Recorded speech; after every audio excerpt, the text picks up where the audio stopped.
Halo coy, oke. Ini kita memasuki hari ke-10 membaca Alkitab ya. Ini jamnya. Nah, 00:17. Oke. Oke, kita sudah sampai di kitab Keluaran, menutup kitab Keluaran di Keluaran 40. Isinya itu Musa mendirikan kemah suci. Lalu di penutup Keluaran itu diterangkan bagaimana orang Israel kapan waktu mereka untuk berpindah dari satu tempat ke tempat lain itu dengan kalau tiang awan beranjak dari kemah suci, maka orang Israel akan berjalan.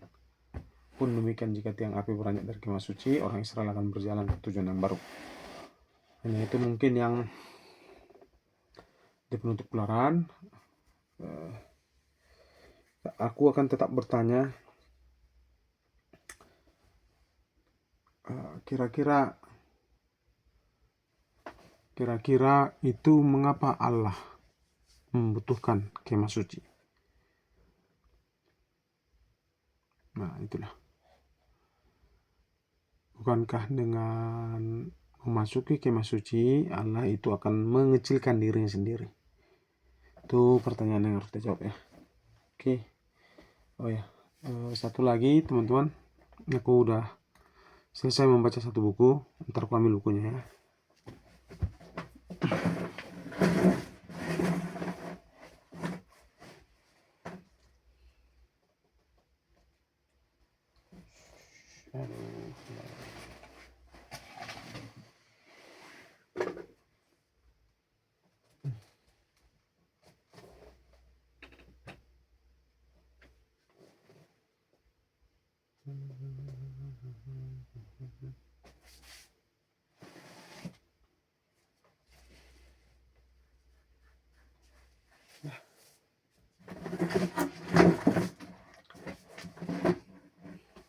Gak nampak? Biasalah ada anak-anak yang bermain-main. Tapi besok aku akan ulas buku itu, besok kita ulas ya. Itu aja di kitab Keluaran ini.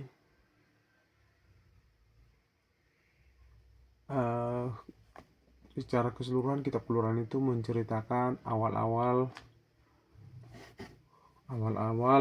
orang Israel keluar dari tanah Mesir, bagaimana mereka di perjalanan dan bagaimana mereka bolak-balik berulah, itu kan bilang. Dan yang terakhir ialah Harun dan keturunannya yang bagian dari suku Lewi atau bermarga Lewi atau orang Lewi itu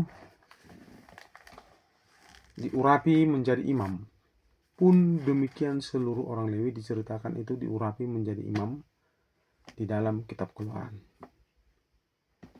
Dan tetap kita pada sebuah pertanyaan kritis ialah mengapa Allah membutuhkan kemah suci, tempat dia bersemayam di tengah-tengah orang Israel?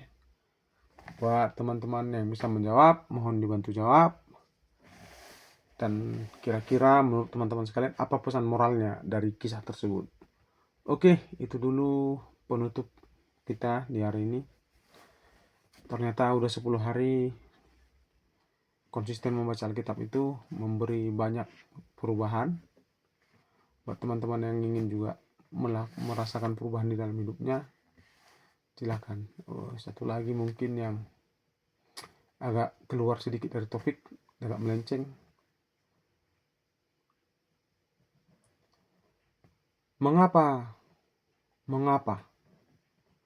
kita umat Kristen itu dari para imam kita, daripada pelayan di gereja, daripada hamba-hamba yang melayani di gereja, itu sangat jarang. Ya, ini perenunganku 10 hari ya, termasuk setelah membaca Alkitab. Dan setelah ku baca juga berbarengan dengan ini, itu judul bukunya Yesus Sang Radikal.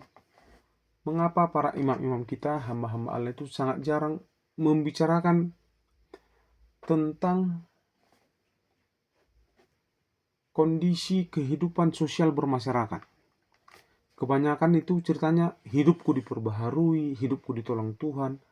Jarang para imam itu membicarakan bagaimana ketika hidupnya yang sudah ditolong Tuhan itu, akhirnya dia tergerak untuk menolong sesama dan melakukan sesama bagi orang di sekelilingnya. Itu pertanyaan. Mohon kalau ada yang bisa membantu menjawab, mohon dijawab. Terima kasih. Horas, salam dari Sigambo.